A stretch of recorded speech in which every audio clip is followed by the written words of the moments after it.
இயேசு உங்களை நேசிக்கிறார். பிரியமானவர்களே, இந்த நாள் ஆண்டவர் நம்மளோடு பேசும்படிய வேதத்திலிருந்து ஒரு 2 வசனங்கள் கூட வாசித்து ஆண்டவர் நம்மளோடு இடைவிடுகிற காரியத்தை பார்ப்போம். அது 1 யோவான் புஸ்தகம் 5வது அதிகாரம் 14-15 வசனங்கள் இப்படியாக சொல்லுகிறது. நாம் எதையாகிலும் அவருடைய சித்தத்தின்படி கேட்டால் அவர் நமக்கு செவி கொடுக்கிறார் என்பதே அவரை பற்றி நாம் கொண்டிருக்கிற தைரியம். நாம் எதை கேட்டாலும் அவர் நமக்கு செவி கொடுக்கிறார் என்று நாம் அறிந்திருந்தோமானால் அவரிடத்தில் நாம் கேட்டவைகளை பெற்றுக்கொண்டோம் என்று அறிந்திருக்கிறோம். பிரியமானவர்களே, நாம் எதையாகிலும் அவருடைய சித்தத்தின்படி கேட்டால், நாம் ஜெபிக்கும் பொழுது தேவனுடைய சித்தம் இருக்கிறதா என்று அறிந்து தேவ சமூகத்தில் ஜெபிக்கும் பொழுது அது தேவ சித்தம் இருந்தால் அவர் நமக்கு செவி கொடுக்கிறார் என்பது அவரை நாம் பற்றி நாம் கொண்டிருக்கிற தைரியம். ஒரு சித்தத்தின்படி ஒரு காரியத்தை நம்ம கேட்கும் பொழுது தேவ சமூகத்தில் இது தேவ சித்தம் அப்படின்னு சொல்லி நமக்கே தெரியும்.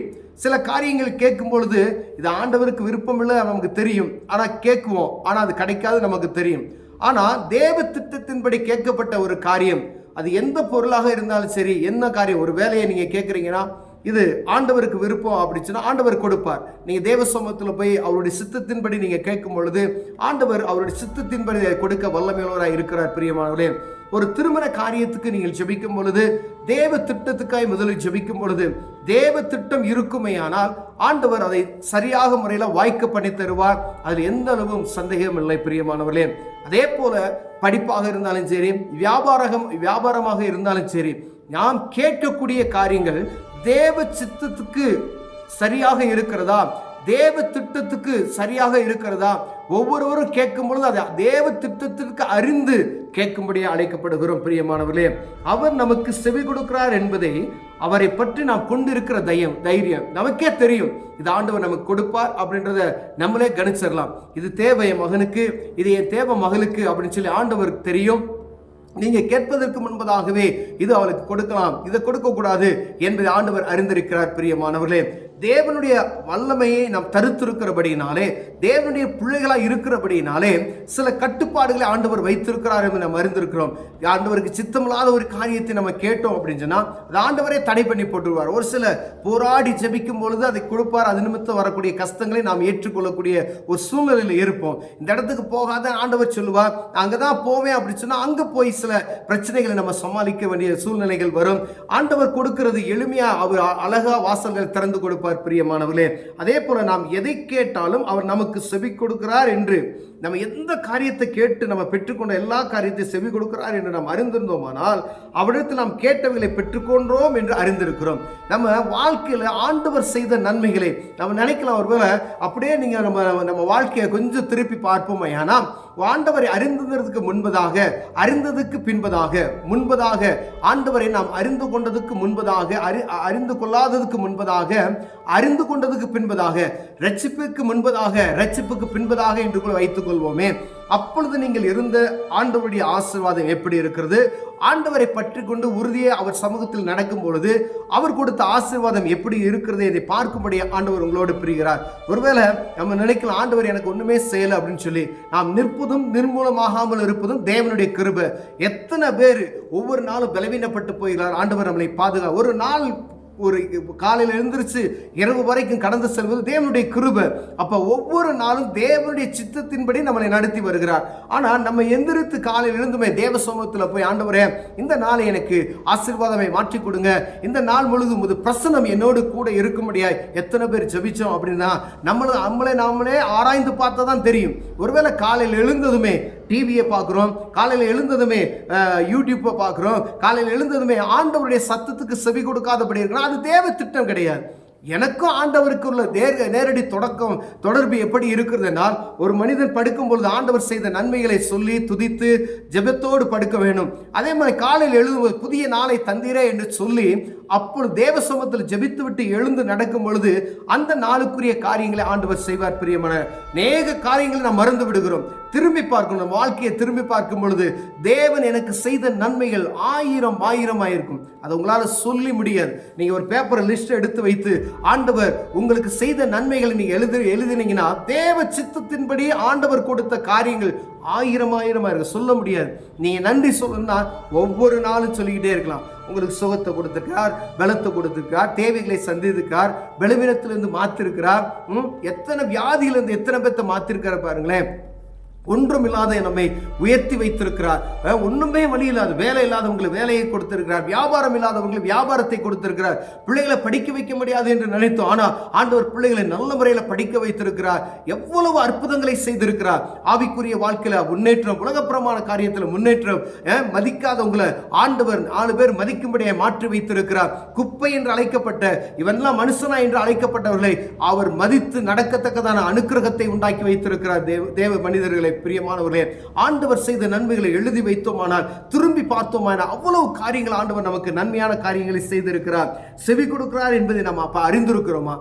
தேவ திட்டத்தின்படி நாம் எதை கேட்டாலும் அவர் கொடுக்கிறார் என்பதை சற்று நாம் திரும்பி பார்க்கும் பொழுது ஆண்டவர் செய்த நன்மைகளை நாம் அறிந்து கொள்ள முடியும். பிரியமானவர்களே, என்னென்னலாம் நம்ம பெற்றுக்கொண்டிருக்கோம் அப்படின்னு சொல்லி நம்ம திரும்பி பார்க்கணும். நாம் கேட்டவைகளெல்லாம் பெற்றுக்கொண்டோம் என்று அறிந்திருக்கிறோம். அதை அறிந்திருக்கிறோம் அப்படின்ற வார்த்தை பாருங்க, நம்ம எத்தனை பேர் இதை மைண்ட்ல வச்சிருக்கிறோம்.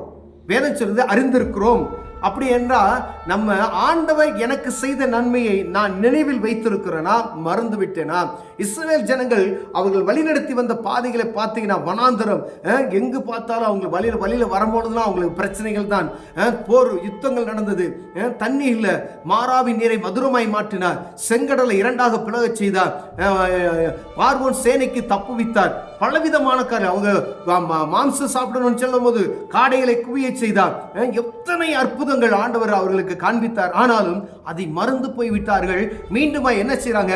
பழைய வாழ்க்கைக்கு அவர்கள் கடந்து செல்வதற்கு முயற்சிக்கிற போதெல்லாம் ஆண்டவர் நினைவுபடுத்துகிறதை நாம் பார்க்க முடிகிறது. பிரியமானவர்களே, அதே போலதான் ஏதோ ஒரு பயம், ஏதோ ஒரு நடுக்கத்தின் நிமித்தத்தில் நாம் இருக்கலாம். ஆனா ஆண்டவர் நடத்தி வந்த பாதையில சற்று திரும்பி பாருங்க.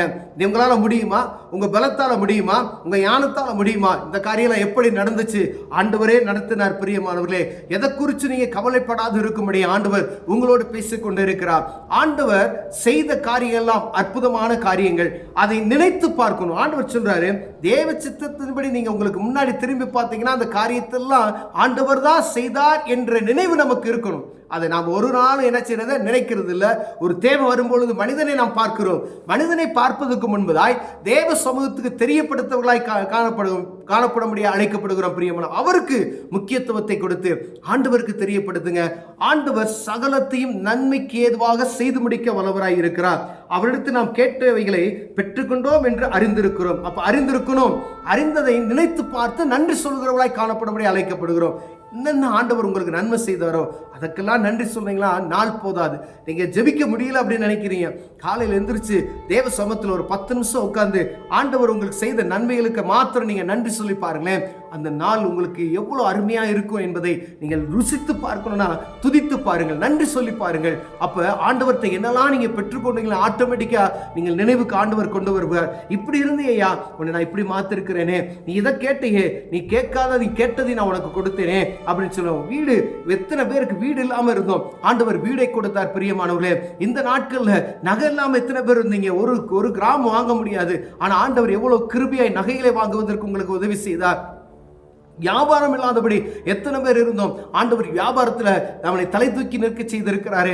ஒன்றுமே செய்ய முடியாது, குப்பை என்று அழைக்கப்பட்ட நம்மை ஆண்டவர் உயர்த்தி வைத்திருக்கிறார். இதெல்லாம் அவர் செய்த நன்மைகள். இதை நினைத்து பார்க்கும்படியாகவே ஆண்டவர் விரும்புகிறார். பிரியமானவர்களே, அப்ப தேவ சித்தத்தின்படி எதை கேட்டாலும் அதை நமக்கு தருவார் என்று நாம் அறிந்திருக்கிறோம். அது தேவ திட்டம் இல்லாத காரியத்தை அவர் தரமாட்டார். அது தரமாட்டார் அப்படின்றால் அது ஆண்டவருக்கு விருப்பம் இல்லாத ஒரு காரியத்தை நாம் கேட்டோம்னால், இது என் மகனுக்கு இது தேவையில்லை அப்படின்னு நினைப்பார் ஆண்டவர். ஆனால் போராடி வாங்கி கொள்ளும் பொழுது ஆண்டவர் அது உங்களுக்கு கொடுத்து விடுவார். ஆனால் அது நிமித்தம் வரக்கூடிய எல்லா காரியத்தை நம்ம தான் சமாளிக்க வேணும். அப்போ போய் மீண்டும் நம்ம ஜெபிக்கும் பொழுது ஆண்டவரே எப்படி ஆயிடுச்சு அவர் சொல்லுவார், நான் தான் வேணான்னு உனக்கு சொன்னேனே, தடை பண்ணி போட்டுக்கிட்டே இருந்தேன், நீ திருப்பி திருப்பி திருப்பி அதை கேட்ட. அப்போ இதை நீ அணிவித்து சில காரியங்கள் பாடங்களை புகுத்து வைத்து மீண்டும் ஆண்டவர் நன்மையான காரியங்களுக்கு நடத்தி செல்வதை நாம் பார்க்க முடியுது. சில நேரங்களில் விட்டுருவாரு. சின்ன பிள்ளைகளை பாருங்க, அங்கே போன கீழே விழுந்து எந்திரிச்சாதான் என்ன செய்ய முடியும், சில காரியங்களை கற்றுக்கொள்ள முடியும். அதே போலதான் நம்மையும் ஆண்டவர் சில நேரங்களில் நம்முடைய தொல்லைகளின் நிமித்தமாய், நம்முடைய பிரஷர் நிமித்தமாய் அவன் ஆண்டவரை இதை கேட்டு வேணும் வேணும் வேணும்னு சொல்லி கேட்கும் பொழுது இதை விட்டு விடுவார். ஆனால் அது நிமித்தம் அனுபவிக்கக்கூடிய காரியங்கள் சில உண்டு. அப்ப ஆண்டவர் சித்தமில்லாத எந்த ஒரு காரியத்தை நாம் கேட்கக்கூடாது என்பது நாம் வேதமே எழுதி வைத்திருக்கிறது. அப்படி கேட்டோமானால் அது தருவார். அது நிமித்தம் வரக்கூடிய பாடுகளை நாம் அனுபவிக்க வேண்டும்.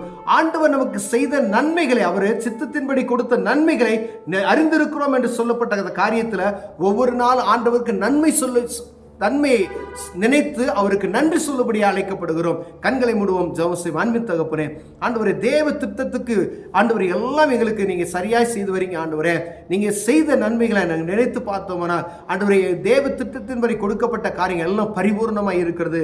அதுக்காக நாங்கள் நன்றி சொல்லுகிறோம். இயேசுவின் நாமத்தில் பிதாவே, ஆமென்.